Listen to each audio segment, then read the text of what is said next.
Chapter 21. Alice. Walking downstairs at 8, I saw that James had performed a miracle again. The entire office looked like a living room on Christmas Eve. There were 2 brand-new bikes in one corner with big red ribbons on them.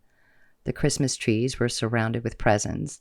There was a bright red brick fireplace on the far wall with half a dozen stockings hanging from it. The rest of the stockings were lined up across the wall, one for each member of my staff. I could clearly read the names and knew that people were having fun trying to guess what was in them. I wished I could have sent everyone home early. Even though everyone knew what they were getting into, I still felt like a bit of a Scrooge making people work on Christmas Eve.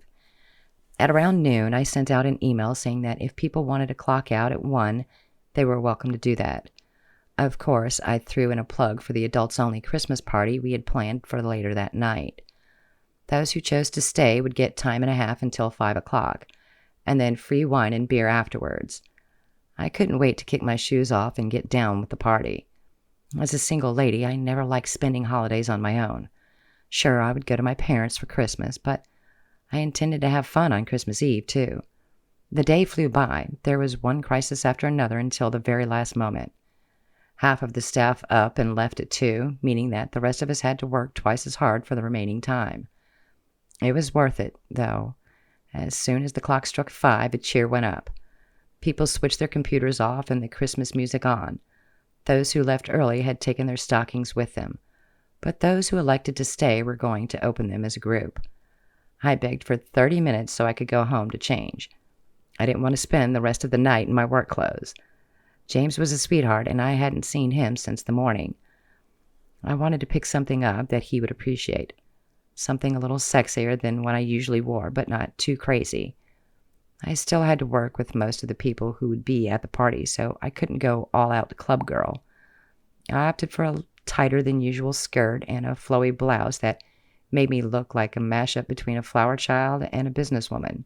For shoes, I selected a pair of tan heels, spritzing on some perfume and dragging a comb through my hair.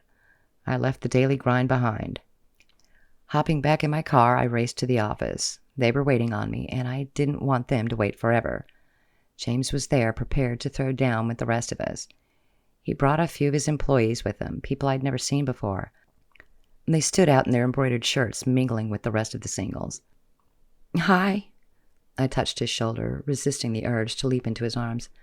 "Hey!" He turned to face me, his eyes lighting up just as I hoped they would. "You look great." "This old thing?" I scoffed, shaking my hair playfully. "Did you think about what I said?" he asked. I stepped back, momentarily confused. "What did you say?" "Never mind." He shook his head. "I'm glad to see you." "I'm glad to see you, too," I responded, giving his bicep a little pinch. He was being weird, and I couldn't tell why. Not wanting to make things more awkward, I spent some time talking to some of James's staff. They were blending well with my folks, and everyone shared the sense of relief that the season was almost over. "Is Christmas really busy for you?" I asked one young woman. "It depends," she said. "I've been with First Stars and Pixie Dust for almost 3 years now. It's always busy, except for late January to March, so we're looking at a good time to go on vacation coming up." I laughed. "It's too bad we can't take vacations like normal people." "Summer is too busy," she agreed. "Everyone wants to throw a party in the summer." James found us talking together and drew me away. "Excuse me, Claire," he said. "Sure thing, boss," the young woman answered. I followed James curiously to the middle of the room. There was a dance floor laid out just like before, with a few intrepid souls letting loose.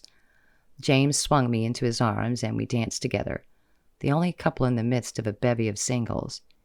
He held me close, swaying to the beat. This was more like it. I wanted a healthy dose of closeness to prove to myself that he was still available. His nonchalance stung, and I had been beginning to wonder if I really did want to re-engage with him. It just seemed like no matter which way we turned, we were never in sync. Either he wanted me or I wanted him, but both of us needed to be on board for the thing to work. Tucked safely inside his arms as we moved across the hardwood floor, I let myself believe that we could really do it. As long as we both decided to go all in, nothing could stop us. If we ceased fighting and started collaborating, the world would be our oyster. We stayed on the dance floor for 3 long songs.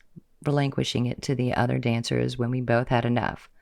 James pulled me close to the cubicles in the center of the room, and at first, I didn't know what he was doing. But when we came to a stop and I looked up, I could see that this had been his plan all along. We stood underneath the same bunch of mistletoe, or what appeared to be the same one as before.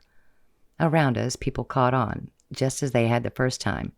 There were cheers and catcalls. Everyone I worked with was a little on the drunken side and very vocal about my prospects. "Kiss him," someone yelled.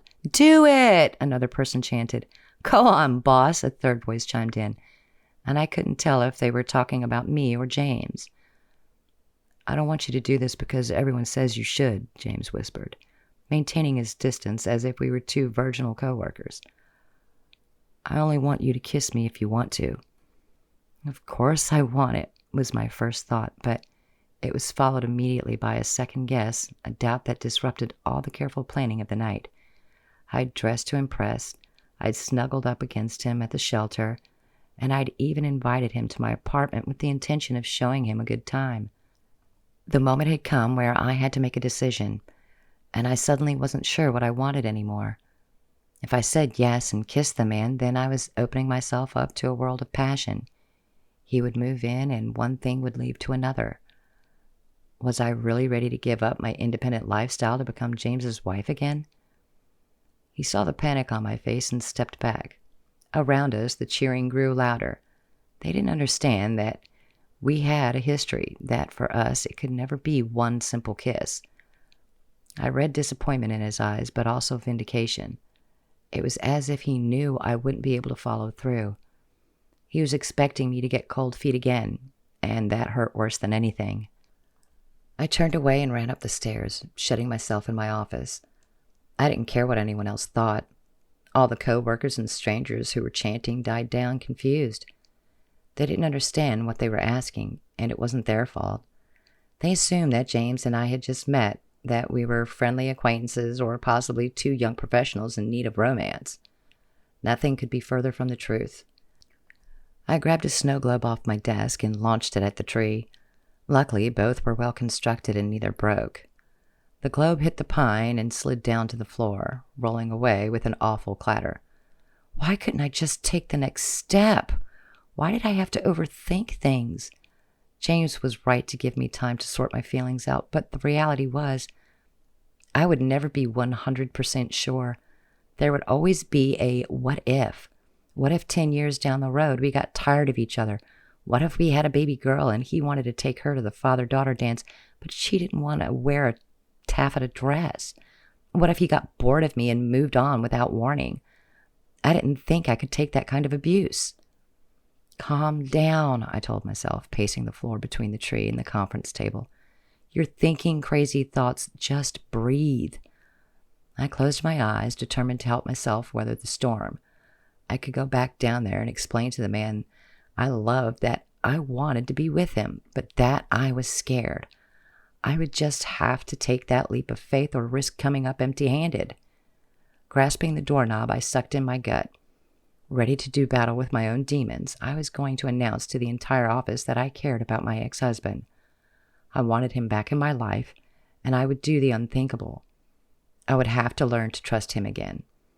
Opening the door, I came face to face with James. He held a stocking in one hand, its hand-woven length crammed full of prizes. "I need to talk to you," he said. "And I think you owe me a few minutes of listening." "James," I began, "just let me finish." He pushed into the room, not looking at me, his eyes focused on some spot above the desk. "I'm sorry for running out on you. I know it's a decade too late, and that an apology will never make up for all the heartache, but I truly am sorry. No matter what had happened in my personal life, I shouldn't have let it come between us."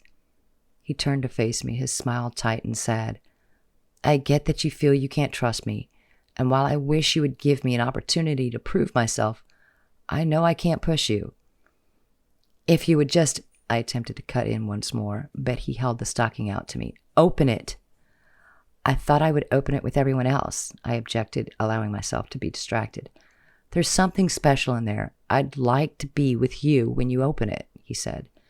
"And if you still feel like you want to walk away, I'll accept that. I sighed. It seemed like there was no way to cross the gulf between us. I wanted to dive into his arms, but he was being so awkward. I did the only thing that came naturally. I took the stocking and sat down at the table to open it. The first few things were beautiful, expensive trinkets designed by a marketing company. There was a cloth frisbee and a baseball hat, each embroidered with my name. I pulled a chocolate orange out of the depths, the kind that you break before eating. There was a keychain with a laser pointer and a pair of thick, comfy socks. At the bottom, a small jewelry box was pressed up against one side. I pulled it out and glanced up at James, knowing that this must be the personal item. He sat down beside me, watching eagerly as I removed the top. Gazing in, I gasped with astonishment. It was an exact replica of the necklace he had given me at prom. There was the tiny gold heart with our initials intertwined, the thin gold chain that felt like a whisper against my neck, and the hammered clasp that it was a bear to pry apart. It was so close, it almost seemed like the same thing. "Is this?" I asked. "It is," he responded quickly. "It looks exactly like the one you gave me at prom." "It's the same one." "But I threw it out," I objected, clearly remembering tossing it into the trash when James and I got divorced.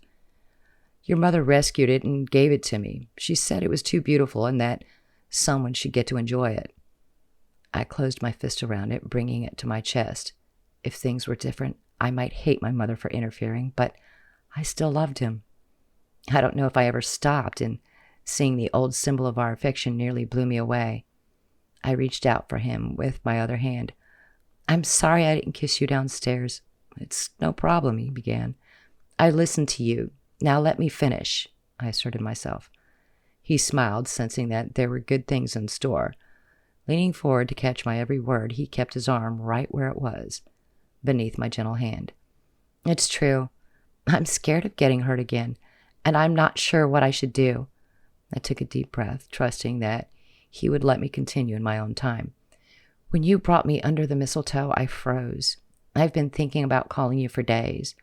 I meant it when I invited you to my house that night at the shelter. The offer still stands, if you want it." "Are you sure?" he asked, his voice tight. I straightened, determined to make a decision. I couldn't spend my life in limbo wondering if I was making the right choice.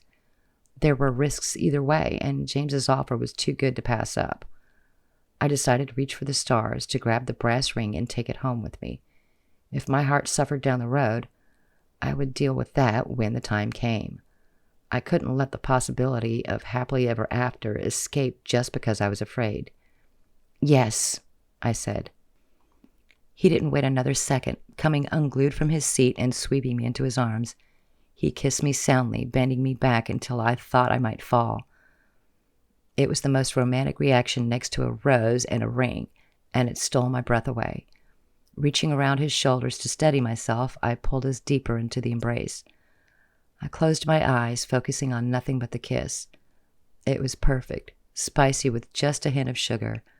I knew from experience that he had a way about him that would leave me wanting more. I could never get enough, and now I didn't have to. We were officially together, and whether that meant marriage and children or just a shared apartment, I didn't care. He was mine and I was his, two halves of the same whole that had found each other again.